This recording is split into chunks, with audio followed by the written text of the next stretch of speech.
So we've got Anne Westover, COO from Axin. Anne comes from a background in BD and marketing. I know many of you probably know Anne. She's got experience working with Foley, Mayer Brown and Goodwin also. We've also got Ralph Allen. Give us a wave, Ralph. Ralph is the COO of Kelly Dryer and Warren. He brings a wealth of experience from legal and consulting, and in his role as MD of operations for Patton Boggs, he spearheaded the merger with Squire Sanders. We've got Adam Kassoff. Adam, give us a wave. Yep. From Vincent and Elkin, bringing experience from his role as a chief practice management before his role as COO, and that experience in people and management is vital for a firm like Vincent and Elkins, where you've got 700 lawyers across multiple jurisdictions. And then we also have Jennifer Korf, who's the COO of Brown Rudnick. Jennifer oversees the global operations and administrative function there, and has a deep experience in AmLaw, has worked previously at Oric and Baker McKenzie, and was also, as we were just discussing, a corporate attorney at Strzok, and also had a role as a business executive at Sony. So we've got a fantastic panel of COOs. And finally, for our moderator of the session, we've got Kelly Harbour, the Chief Business Development Officer at Goulston and Stores. Kelly's really a shining light in... Hello? No, nothing happened. So Kelly's really the brightest minded. We're so thankful to have her moderating this panel. She's a brilliant lady, so if you don't know her already, make sure you go and introduce yourself to her afterwards. We've had the working with Kelly for 2 years now, and it's been an absolute pleasure. So without further ado, I'll hand over to Kelly and she can get the panel started. Thank you, Charles. All right, so you are stuck with me because James and I were having a conversation about having a COO panel, and he said, do you have any questions that you think we should ask? And I immediately fired back, how much time do we have? And as a result said, maybe you're the person that should moderate this. So thank you to our COOs for being here. I want to start with the question of how you came to be a COO and whether you were hired into a COO role from a different role at a different firm, or whether you were promoted internally. Can we just go down the line and have each of you share your pathway? So I was a practice group administrator with Howard Simon, which is no longer around. And I had first managed an antitrust practice group and then added the other two practice groups. And in 2007, so I did that from 2005, 2006. 2007, our COO went and left to McDermott Will, and the practice group chairs kind of said, don't hire anybody from the outside, hire Ralph to do the COO role, because I knew the business. I knew how they practiced. I just knew how the practices work, and I knew how they work together. And so it was a promotion. Is that terrible? For me, in both of my COO roles, I started at each of those firms as COO, so it was not an internal promotion. Ralph and I have a few things in common, not only working at Strzok together, working at Strzok at different times, but also being part of firms that no longer exist. May they rest in peace. There. Yes, I share that with some of you in this room, who it's been great to reunite. Trish Lilly is here somewhere. Where are you, Trish? But I have also sort of grown up both first as a lawyer at a firm, then in-house, both as a lawyer and a business side, and then practice management. So my path actually is fairly similar, and we actually have a few things in common. I too got my start at a firm that's no longer, and then from there I went to Oric, and I was at Oric for 5 years. My experience has mostly focused initially on like office and regional management, but then practice management. I did practice management at Oric O'Melveny and then Vincent and Elkins before becoming COO, being promoted to COO 3 years ago.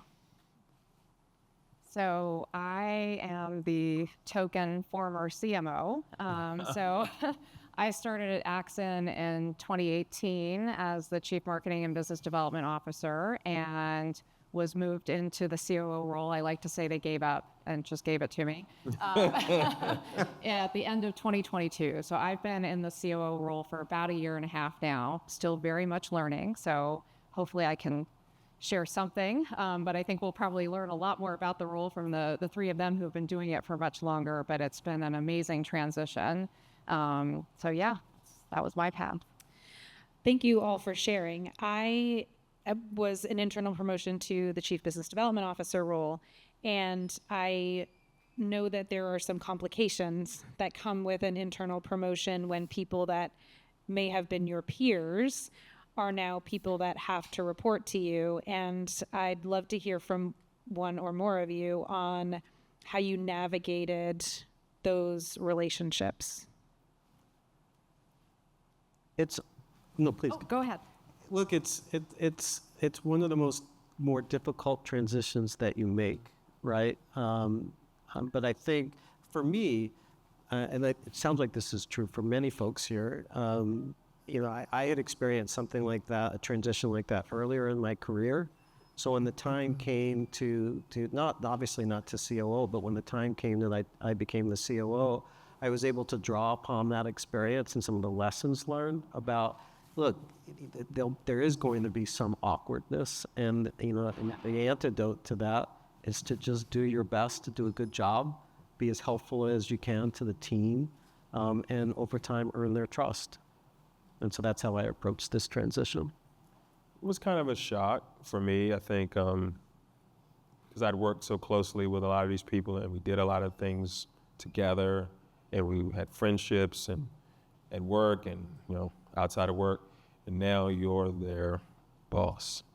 And the thing that you don't know before you go into the job is that it can be a lonely job. And I say lonely in that if you decide to go to lunch with somebody who you always went to lunch with before, now you're favoring that person. Or now you're hearing that person more, and now you're getting them into a position of difficulty with their peers. So so you have to find a way to be friends to everybody, but not be friends with everybody. But it was hard. It was a hard transition. I think I took it more personally than I probably should have. That people who I thought were my friends couldn't be the same way anymore. So it was a transition. It really was. I always like to say be friendly, but you don't have to be friends. Yeah. So I do try to be friendly, and certainly that's sometimes that doesn't work out, but and I definitely had the unique situation. I've been working with these people as peers across the firm, and certainly everybody in this room knows that the marketing department touches every piece of the firm. So I knew a lot of these people. I've been working with them for a long time and had good relationships with them. And what I did to try to get through that awkward period of, moving from a peer to a boss was kind of lean into, I'm learning.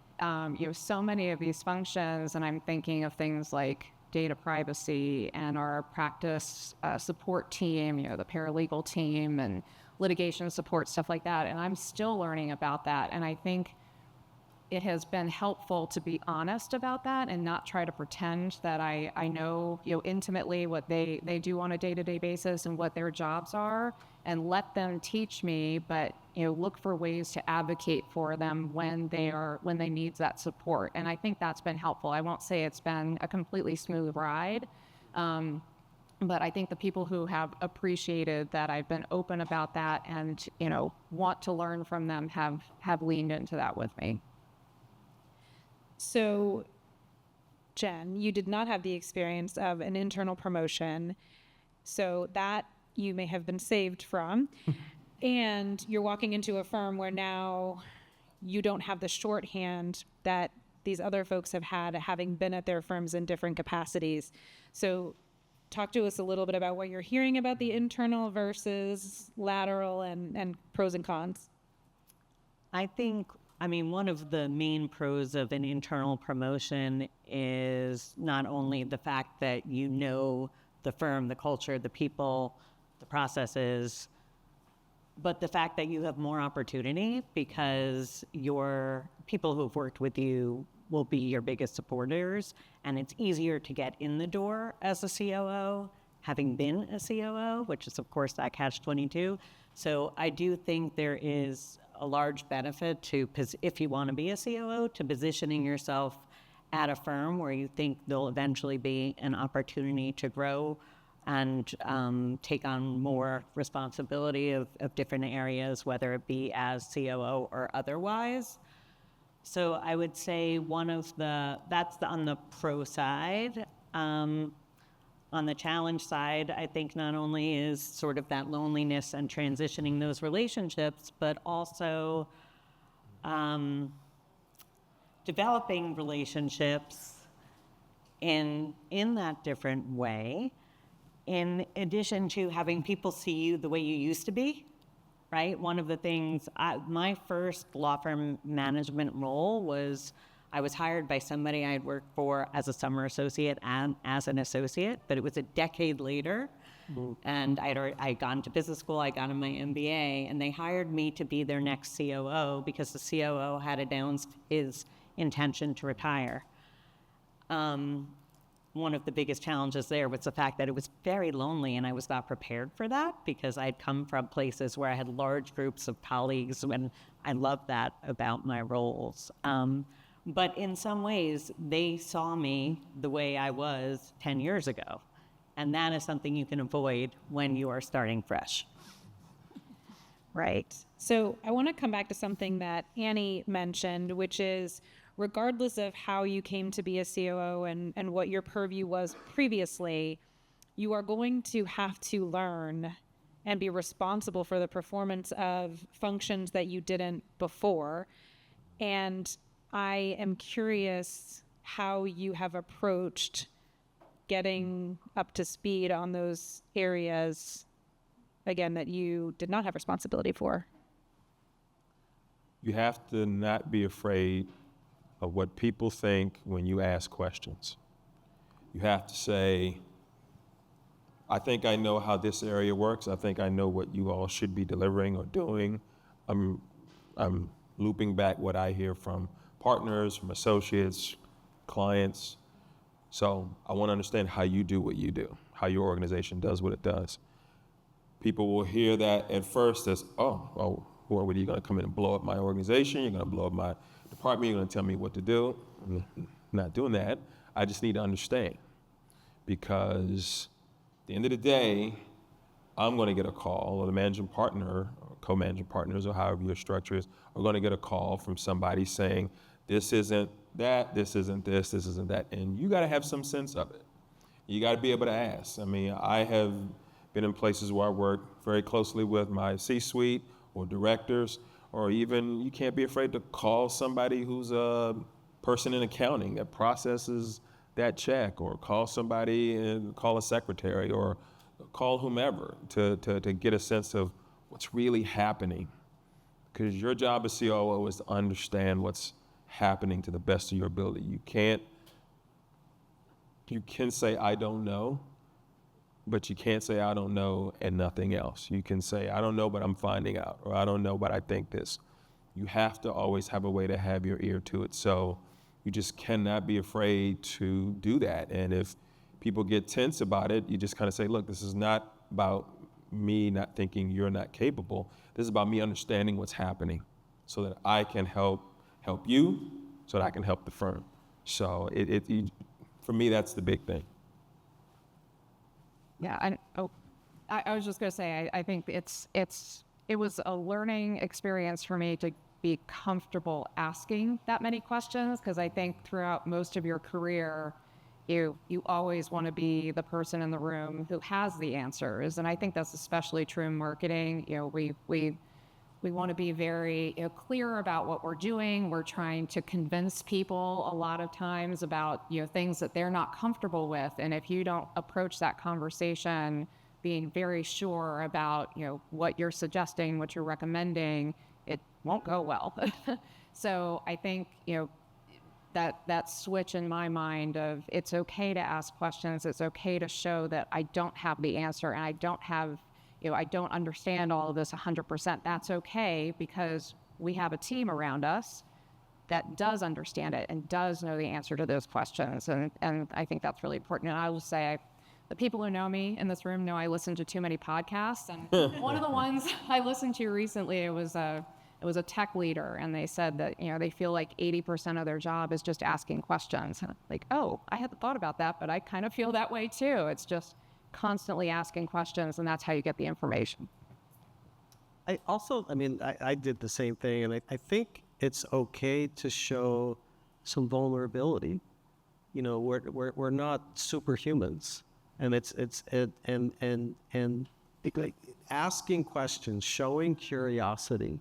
I don't think that signals to someone I don't know anything, but what it shows is you've got some expertise that I want to better understand.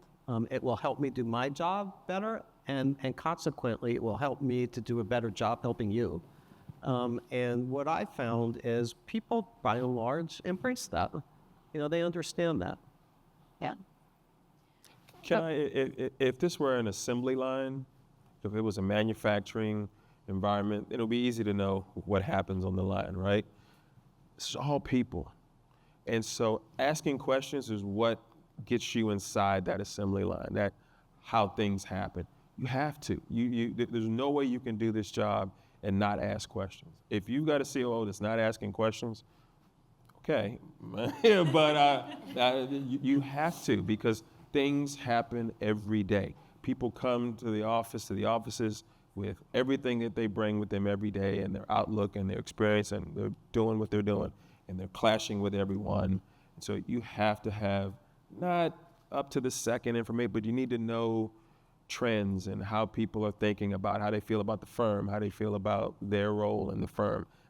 It's all of it. So asking questions is part of it, so you're not being offensive to people when you do it. You can't feel like you're being offensive. And if anyone does take it as an offense, you have to tell them, this is a people business, and you have to have some understanding of it. So just a quick timeout from programming. I would love for us to still have 45 minutes left, but I think we probably don't. So if somebody, I'll keep going, but if somebody can just adjust now you got our 50. Our clock. Thank you. The other Great. way. We're going to be here till cocktails first. I have that many questions. All right. So I know even in my seat, there are so many demands on our time. I would love for you to share with us, what do you spend your time on, and does it align with where you would like to spend your time? I'm guessing that is an easy question to answer for everyone on this panel and everyone in the room. The answer is no, I don't spend my time the way I think I should be spending my time. During the week, I find that I spend my time on working with teams, working with the partners, and helping others do their job. Unfortunately, that means sort of the nights and the weekends can often be when I do my job. And I think as a COO, and COO roles vary so much by firm, by chair, managing partner. There's so many factors that go into that. In my COO experience, they could not be more different in terms of the firms or what the role of the COO is. And I would just encourage everyone who wants to be in that role to make sure you're doing it at a firm that supports what you're looking for and that positions you for success. And so there's a big balance for many COOs between the strategy side and the operations side of the house. And I think it's really important, especially at the outset of those roles, to make sure people know, and by people I mean mostly the partners, know where your focus is and all the things you could do, and not be the person in the room who people turn to for IT challenges. I think for me, it's changed over the years, but in the last 10 years, I have, and some days you'll certainly get diverted. You come in thinking you're going to focus on this, and you do 10 other things, and then you get back to it at the end of the day. But each day or every week or every month, the major thing is things are sales and demand, Are we opening new matters? Are we getting new clients? Are people busy? Are the hours going in? And cash. It's a cash business. So for me, those are the big things. And if I see one slowing or one not progressing as it should, then I do what I'm supposed to do to try to focus people on that and continue to focus people on that. So it's demand and cash at a high level. Okay. I would like to do a couple of sort of rapid fire questions. One is, can you tell us one thing that CMOs don't know, understand, or perhaps appreciate about your job? And we'll start with you, Annie. I think it's the constant balancing of partner expectations. And I know I 100% did that in the CMO role, but there are so many, they were always just coming to me about the marketing stuff, and they come to me about so many more things now. And like you said about the, I can't fix the IT in the conference room when it's broken, but I get a call about it. But it's they're balancing what they are all thinking about as individuals and trying to get them to understand that, yes, there are little things that come up, but we've got a bigger picture strategy that we're working towards. And there are people you can go to for these little things. It doesn't always have to be me, but we're getting there. Adam. I think just understanding some of the pressures that I'm under that may not be obvious to them. Because it's not like I go around advertising, hey, I'm facing this challenge, I'm facing that challenge, unless I need to pull them in. And consequently, sometimes that just results in me not being as available as some of them would want.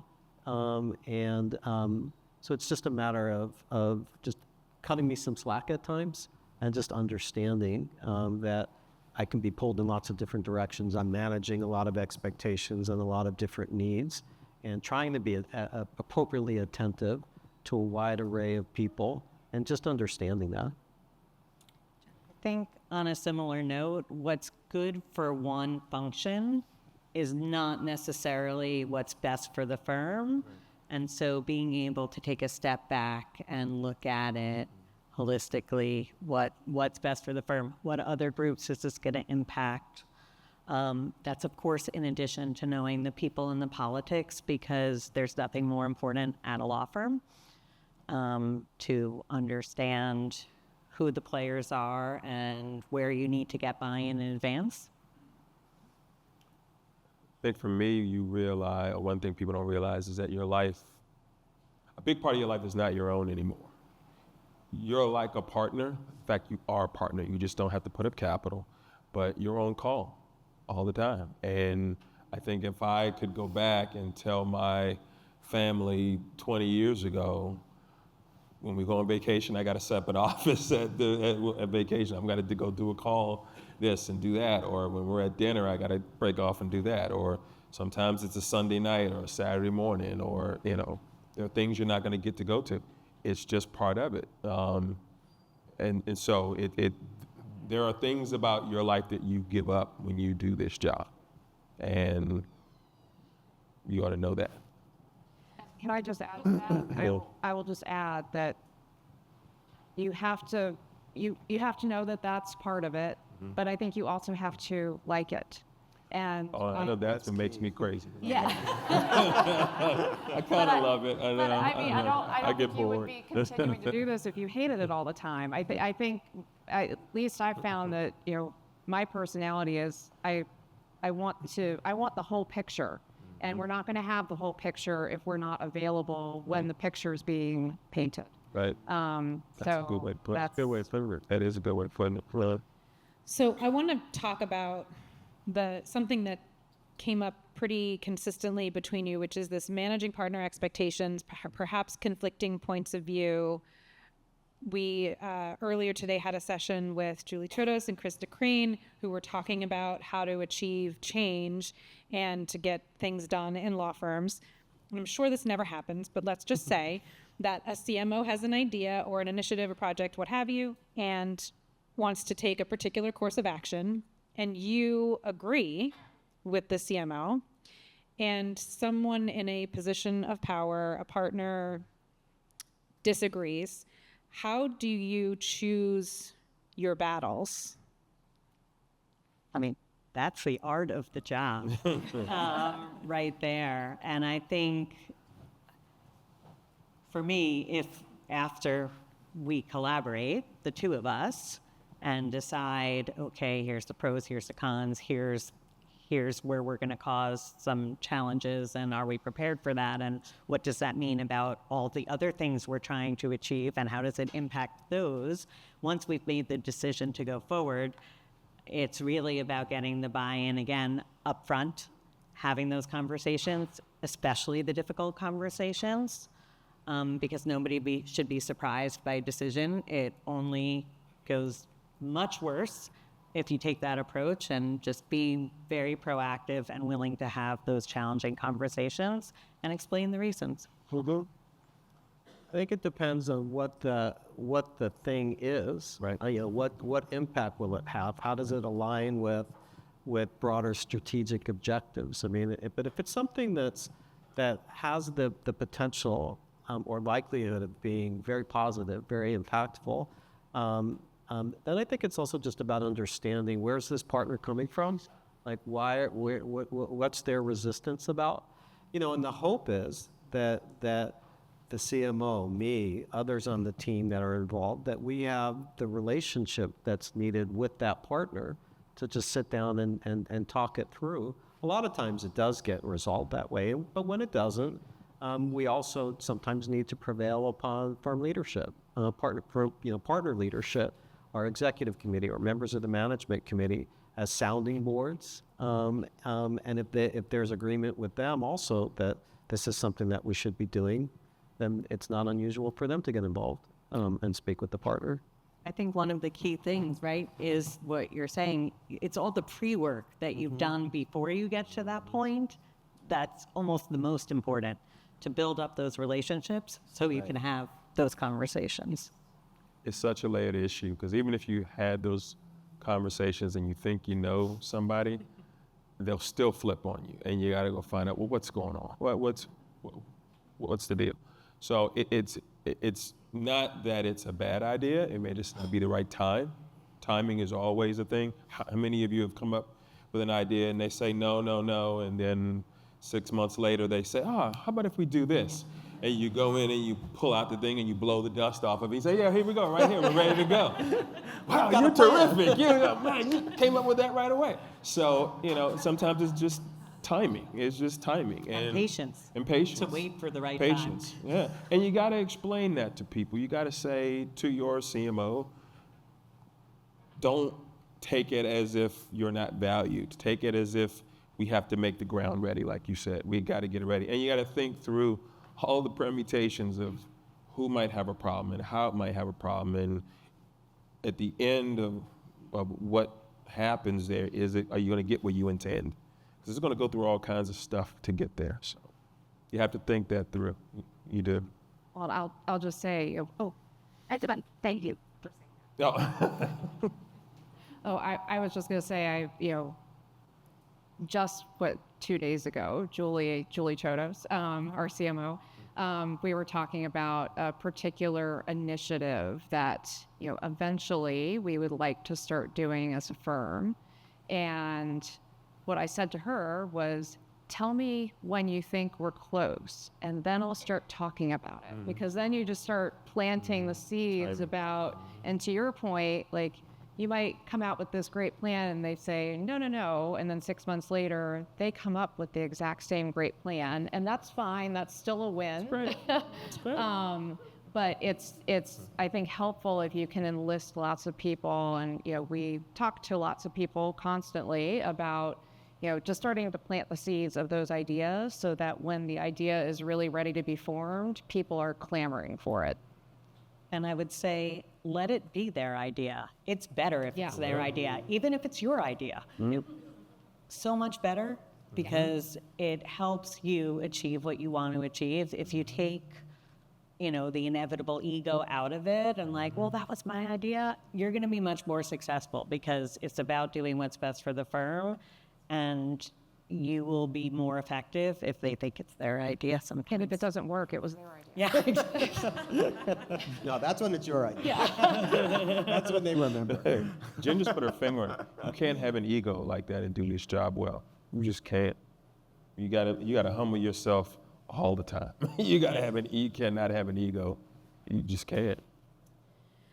So we've been talking a lot about how to operate within the law firm. Let's take a minute to talk about what's happening outside of these walls and outside of the walls of the law firm that are impacting your jobs. So there is a lot of consolidation happening. There is increasing competition, advances in technology, generational differences in priorities are coming up among lawyers and members of the staff. Weird to say that we're still talking about return to office, but I think that's still a thing. What do you see as the greatest challenge or opportunity amidst all of the things in the legal climate? And I know there are many, but just give us a sense of one of them. Adam, can I start with you? We're very focused on achieving growth, important strategic growth. I mean, we're presently slightly more than 700 lawyers across 11 offices. But when we think about what our clients are doing and the opportunities that exist and the practices where we have tremendous strength, by no means have we maxed out at 700 lawyers. And so we're very focused on achieving very targeted growth. And we're making good progress. But in concert with that, we also have to be very focused on our culture and ensuring that amidst that growth, we're not sacrificing the attributes of the firm that we think helps to set us apart. And that's every single day. That's something that's just very critically important for us. So, of course, the things that you referenced are top of mind and are things that all of us are focused on and all of our firms are focused on. But for us, we're also very, very, very intentionally focused on how do we achieve the kind of growth that we want while preserving what makes us so special. That's exactly what I was That's going the to answer. say. That's the answer. And that is job security for everyone in this room. Excellent. No one has anything to add. Just talent, managing Yes. talent. Both sides. Professional services, business services, legal services, whatever you call them, talent. Just talent in the firm. Being able to attract talent, keep talent, grow the culture together. There's an internal branding, I think, that's going on. Firms are trying to brand and define their culture so that people connect with it. Even in a remote world, even when people are all over the place, I am a this lawyer, I am a that. This is what that means to the marketplace. This is what it means to these clients. So I think there's a lot of that that's going to have to go on to make people come and join and stay. And bringing in the right people, which is the age-old challenge in law firms, especially as the lateral market has heated up exponentially. And then that's really hard in this very competitive market. Well, and I think that's it right there there is an absolute war on talent right now with, you're seeing articles about just, people making $20 million, lateraling into a firm. Yes. And, so, navigating that while you're also, I think most of the people in this room have been doing this for a while, and the firm culture is very different than it was when, I started at my first firm in 2001. Christy Caceres, fully learner. But, everybody was in the office all the time. And I was at a different conference yesterday where there was a managing partner talking about not only is the culture issue a problem when everybody's not in the office together all the time, and yes, you see each other on Zoom, and lots of Teams meetings, whatever. But it's so much easier. He gave the example of if a partner is mad about something, it's so much easier for them at home to pick up the phone and call a recruiter. Be like, I'm annoyed. What's out there? What's going on? And then it's easier for them to actually interview. And it's just a totally different environment now, which makes it that much more important to have that very strong culture and rebuild loyalty to these firms, which I think was so much easier to do when everybody was there looking at each other 5, 6, 7 days a week sometimes. All right, I can't believe it, but we're at the 2-minute mark. So I would like to close out with a reflection. I suspect I'm not alone to say that it's very exciting to see, Annie, that you moved from a CMO to a COO role. And I think that is something that is increasingly happening in legal. And it is an exciting pathway for continued growth. And if there are people in this room who are thinking about that path, I would love for you each to share a piece of advice, lesson that you've learned, if you knew then, what you know now. We'll start with you, Ralph. I would say if you want to be a COO, it can't just be because the COO earns more money. It just can't be, because you will hate every minute of it. You will literally hate every minute of it. You really need to know why it is and what you want to accomplish. I think that's probably with anything, but with this job, you just have to have a real broad business-based reason of why I want to do this. It can't be just because I think if I'm COO, I can do more marketing things. I can bring more money to marketing. I can make things happen. Because the job is so much more broader than that. That's my view. I would say talk to a lot of people, take the long view, make sure you know what you're getting into, both whether it be with the individual firm or with the role in general. Because perfectly honest, there's a lot of things about being a COO I do not love, but there's many that I do, and finding the firm where I could do more of what I love and less of what I don't like was key for me, and hard to accomplish. Our CEO makes fun of me because I kind of put him through the ringer at the interview stage. Because I insisted on many meetings with partners and dinners, and I wanted to understand the power players, how they interacted with one another, and how they would interact with the COO. And I think that had the benefit of also helping set me up for success from day one at a firm that was new to me, because they knew I was looking at them just as much as they were looking at me. Right. Oh, such good advice. I would say, if you think this might be something that you'd want to do, approach it with confidence. When I think back, I became a COO actually fairly late in my career. I'm now in my late 50s, and I had opportunities earlier in my career to consider becoming a COO, and I chose not to, because I concluded I didn't follow the typical path. I didn't grow up on the financial side of a law firm. I had a lot of exposure to that, but I grew up on the people side. And so I for a long time, I bought into the argument, I'm probably not COO material. I'm a strong player on a team, but I'm probably not COO material. And so I rebuffed many opportunities until this came along. And this time I chose to not listen to that doubt.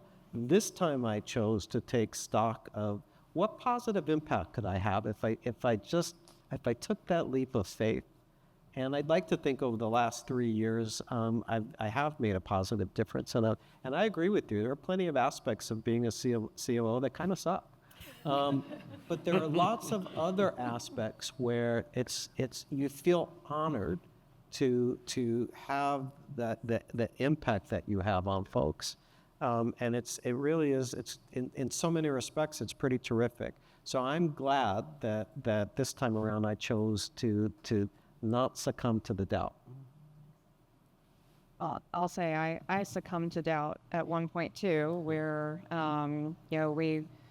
I started off at my firm with a COO in place, and when he left, they opened up a search and they talked to me about it at that point, and like, no, I'm good. I will help.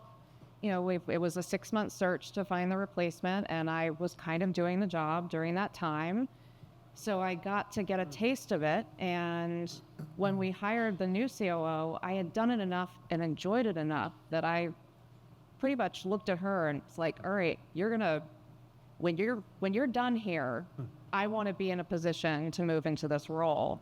And she wasn't there for very long, but she looped me into so much stuff and asked my advice, asked me to work on different projects, or if I knew she had projects going on, I would raise my hand and say, can I help with this? And I think really from the beginning of my career, I was just telling someone earlier that I was 2 months into my first job and I heard the CMO, I was literally a marketing assistant. I heard the CMO say, we need some boots on the ground in Chicago because we just merged with a firm. And he was like, I don't think anybody's going to want to spend the entire summer there. And I was like, yeah, I'll go. I'm 22. Like, what do I care? I'll fly to Chicago every day. And I've always been that kind of person that even if I don't know what I'm doing, I want to try it. And I think if you have that kind of personality and you're willing to just kind of jump in and learn things and ask questions like we were talking about before, then you could really love this. But if I know there are some people that are just extraordinary at marketing and really focused on that and be that. Like we need obviously people who are great at that and all in on it. So I think, really understanding what drives you and your personality and your motivation, and if you're willing to feel uncomfortable and not know everything all the time, then make it be good for a CMO. All right, we are just a smidge over, so please join me in thanking these wonderful COOs.